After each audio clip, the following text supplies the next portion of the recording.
dan teman-teman. Perkenalkan, kami dari kelompok 3. Di sini kami akan menganalisis kasus terkait materi pluralisme dan kerukunan. Di sini kami mengambil satu contoh kasus, yaitu penyerangan mahasiswa Katolik Universitas Pamulangan saat berdoa Rosario. Sebelum masuk ke videonya, kami akan memperkenalkan diri. Perkenalkan, nama saya Gwen Sarinsianto dari Fakultas Pertanian dengan NIM akhir 1039. Perkenalkan, nama saya Mutiara Dewanti Marani dari Fakultas Pertanian dengan NIM akhir 1008. Perkenalkan, nama saya Hendrika Situmorang dari Fakultas Pertanian dengan NIM akhir 1036. Perkenalkan, nama saya Pretinta Claudina Sihotang dengan NIM akhir 055 dari Fakultas Farmasi. Perkenalkan, nama saya Pilar Krisna Wijaya dari Fakultas Pertanian dengan NIM akhir 1085. Selamat menyaksikan. Di sini saya akan menjelaskan kronologi kejadian penyerangan terhadap mahasiswa Katolik Universitas Pamulangan. Kuasa hukum korban, Edi Hardung, menjelaskan peristiwa tersebut terjadi pada saat mahasiswa Katolik Universitas Pamulangan melakukan ibadah Rosario di tempat kos salah satu korban, tepatnya di Kelurahan Babakan, Kecamatan Setu, Gang Ampera, Poncol, Tangerang Selatan.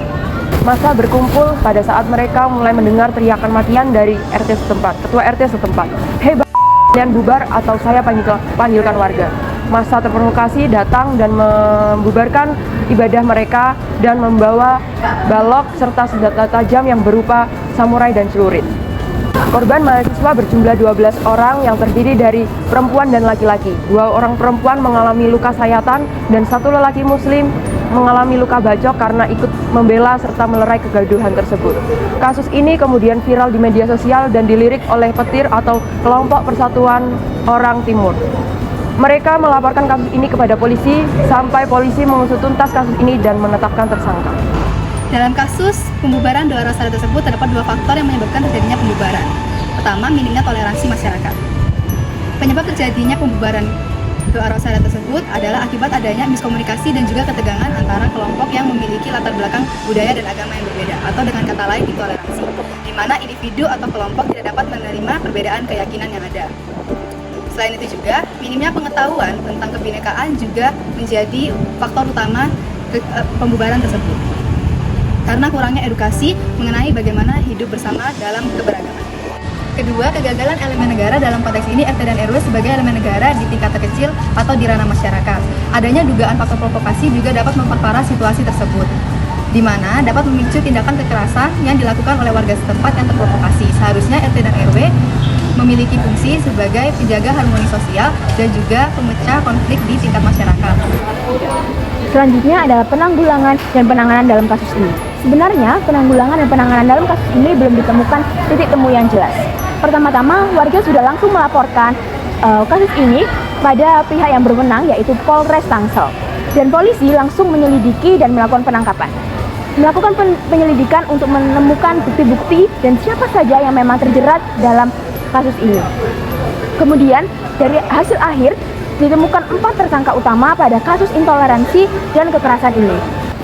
Atas perbuatan keempat tersangka tersebut, mereka terancam dijatuhi 5 pasal berlapis.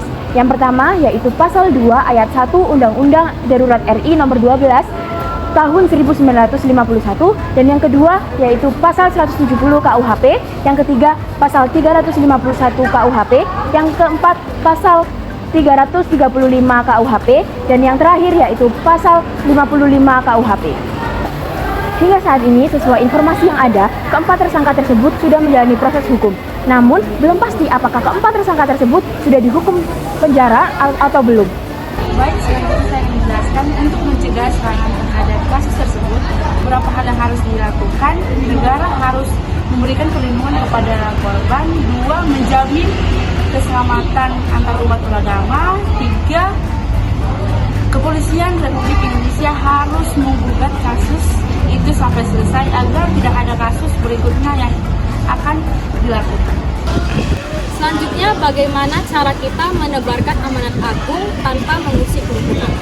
Amanat agung sendiri berarti panggilan menjadi murid berlandaskan kasih.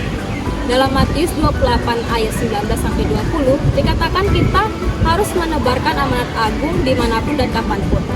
Hal ini dapat kita lakukan dengan pendekatan penuh hikmat, kasih, dan penghormatan antar umat beragama. Seperti yang pertama, mengutamakan kasih dan kemanusiaan. Dalam Markus 12 ayat 30-31 dikatakan kita harus mengasihi Allah dan sesama. Hidup dalam masyarakat plural harus menonjolkan cinta kasih persaudaraan tanpa adanya paksaan terhadap keyakinan. Yang kedua, permuridan sebagai teladan hidup. Kita harus hidup sebagai saksi kasih Tuhan, di mana kita hidup dengan karakter cinta kasih yang dapat membuka ruang dialog yang harmonis dan saling menghargai. Hal ini sesuai dengan konteks permuridan. Yang ketiga, dialog dan komunikasi antar agama. Cara yang dapat kita lakukan untuk menebarkan nilai-nilai Injil tanpa mengusik kerukunan yakni menciptakan sebuah hubungan yang sehat sehingga membuka dialog dan menciptakan kolaborasi sosial ataupun kemanusiaan antar umat beragama.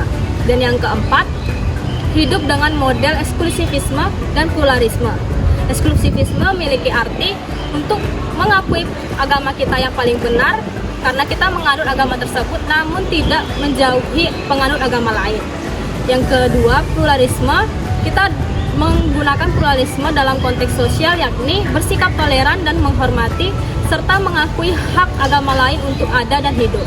Kesimpulannya adalah kita menebarkan amanat agung atas dasar cinta kasih, penghormatan, dan sikap toleran.